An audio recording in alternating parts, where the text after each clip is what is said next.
হাবিলের হাতে কাবিল নিহত হওয়া কি তার তাকদীরে লেখা ছিল? আচ্ছা কি বলেন, এটা সন্দেহের জিনিস? এটা সন্দেহের জিনিস? হাবিলের হাতে কাবিলের নিহত হওয়াটা অবশ্যই তাকদীরে লেখা ছিল, নাহলে কে তাকদীরে লেখা না হতে পারে? আপনি এটা কেমনে বললেন রে ভাই? ইমানিয়াতে সমস্যা এটা। রাসূলুল্লাহ সাল্লাল্লাহু আলাইহি ওয়াসাল্লাম তার দাঁত পড়ে গিয়েছিল, এটা তাকদীরে লেখা ছিল না? ছিল কিনা? তাহলে আপনি বলেন যে এটা যদি লেখা থাকতে পারে, হাবিলেরটা কাবিল লেখা থাকবে না কেন? লেখা ছিল। আবার শাস্তি এটা নির্ধারণ করবে না, এটাও লেখা ছিল। আল্লাহ সব কিছু সুনির্ধারিত। পার্থক্য হচ্ছে এটা, আল্লাহ যেটা নিষেধ করছে সেইটা করছে, এই জন্য আল্লাহ শাস্তি দিবে। এটা আল্লাহ করাইছে, এই কথা আল্লাহর দোষ দিতে পারবেন না। এটা জবরি আকীদা নয়। জবরি আকীদা কোনটা? জবরি আকীদা হচ্ছে আমার হালাল হারাম মেনে চলার ক্ষমতা নাই, এইটা বলা। এটা বুঝলি? কাদারি আকীদা কোনটা? আমারটা আমি করছি, আল্লাহ লেখেন নাই। যেমন কাবিলেরটা কাবিলে লিখছে, আল্লাহ লেখেন নাই, এটা বলা, এটা কাদারি। আর আমি আল্লাহর ইবাদত করতে সমর্থ নই, এটা বলা হচ্ছে জাবারি।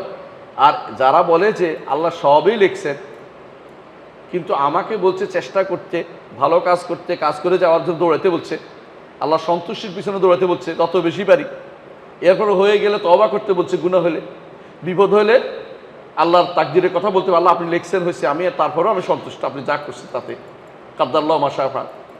আর যদি কোনো ন্যাক হয়, আল্লাহ আপনি সহযোগিতা করছেন বলে করতে পারছি, লা হাওলা ওয়ালা কুওয়াতা ইল্লা বিল্লাহ, আমি করতে পারতাম না। এটা হচ্ছে তাকদীর, এটা হচ্ছে আহলুস সুন্নাহ জামাতের আকীদা।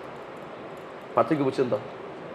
পার্থক্য বুঝছেন? কোনোভাবে মনে করবেন না যে কোনো কিছু অনির্ধারিত রয়েছে। কেউ যদি মনে করে কোনো কিছু অনির্ধারিত, সে ইমানদার না। ইমানদার করবেন, সব নির্ধারিত।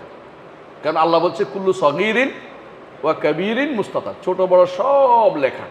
কাবিলের জন্মের বহু বছর আগে আল্লাহ লিখে রাখছে কাবিল কাজটা করবে।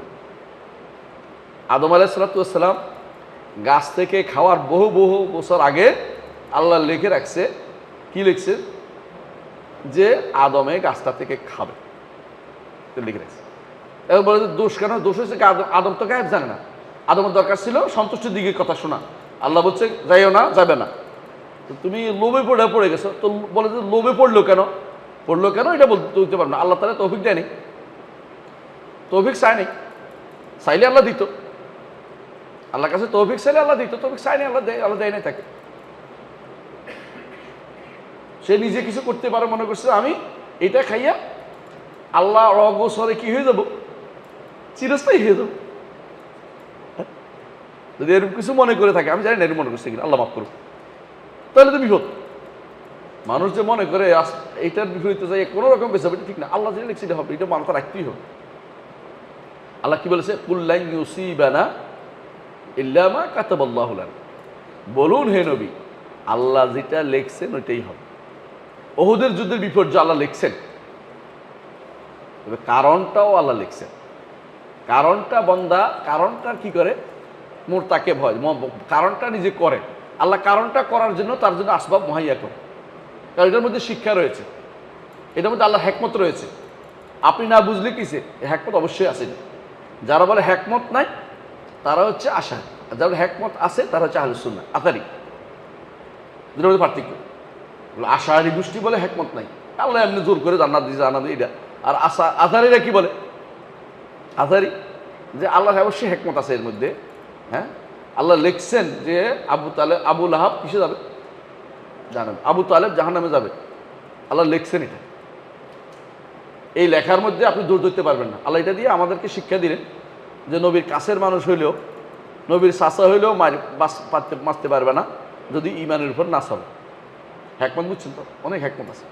আমরা একটা হিকমত বুঝছি, সব জায়গায় হিকমত না বুঝলেও চলবে, কিন্তু অবশ্যই হিকমত আছে। তাফসীরুল হাকিমে লা ইয়াখলু আল হিকমা, হিকমত যিনি হাকিম তার কর্ম হিকমত থেকে কখনো খালি হয় না। এই জায়গাতে মাতুরিদিরা হিকমতের কথাটা মানে আহলুস সুন্নাহ জামাতের সাথে, কিন্তু আশারীরা মানে না। পার্থক্য বুঝছেন না? কিন্তু আবার মাতুরিদিরা আবার মনে করে যে মানুষ কি মাতুরিদি একটা বিশাল গোষ্ঠী মনে করে যে মানুষ অনেক কিছু অনির্ধারিত রয়ে গেছে। এটাই হচ্ছে সমস্যা। মানুষের ক্ষমতা বেশি, মানুষ ক্ষমতা দিয়ে কিছু, মানুষের এমন ক্ষমতা দিয়েছে এটা দিয়ে মানুষ এটা পরিবর্তন করতে পারি ফেলতো, এটা ঠিক না, পারতো না, কিছুই করতে পারতো। আদম একেবারে এই থেকে বাঁচার কোনো পথ ছিল না। এই জন্য আদম আলাইহিস সালাম জিতে গেছে, বিতর্কে জিতে গেছে কার সাথে? মুসা আলাইহিস সালামের সাথে। আমার তো এতে বাঁচার তো কোনো পথ ছিল না, তো আমি তওবা করেছি। নিয়ম হচ্ছে কেন এটা দিচ্ছে, কারণ তওবা করছে তিনি, আল্লাহ মাফও করছে। যেই গুনাহ থেকে তওবা করা হয়, মাফ হয়ে যায়, সে গুনাহ আবার তোলাটা অন্যায়। এই জন্য তিনি বলছেন তুমি এটা কেন বলছো, আল্লাহ তো আমার মাফ করে দিছি না। কিন্তু আপনি যদি এটা বলেন কোনো গুনাহ হয়ে যাওয়ার পরে আল্লাহ লিখছেন তুমি তো জানো, নইলে একটু হয়েছে না, এটা তো যায় না। আদমের কেন যায়? আদমের আল্লাহ মাফ করে দিচ্ছে না, এরপর তোলা যায় না এটা। আর দোষটা দিচ্ছে কিসের? মুসা আলাইহিস সালাম কি বলছে? আপনি আমাদের পিতা, আপনি আপনার কারণে আমরা এই বিপদে আছি। বিপদের কথা বলছে, গুনার কথা তিনি বলবেন না, বুঝলেন কথাটা?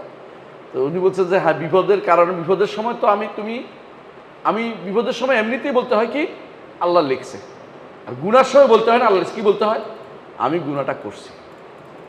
এই হলো পার্থক্যটা। আকীদায় স্পষ্ট থাকতে হবে, কোনো লুকোচুরির বিষয় নেই। আলহামদুলিল্লাহ, আশা করি বুঝছেন।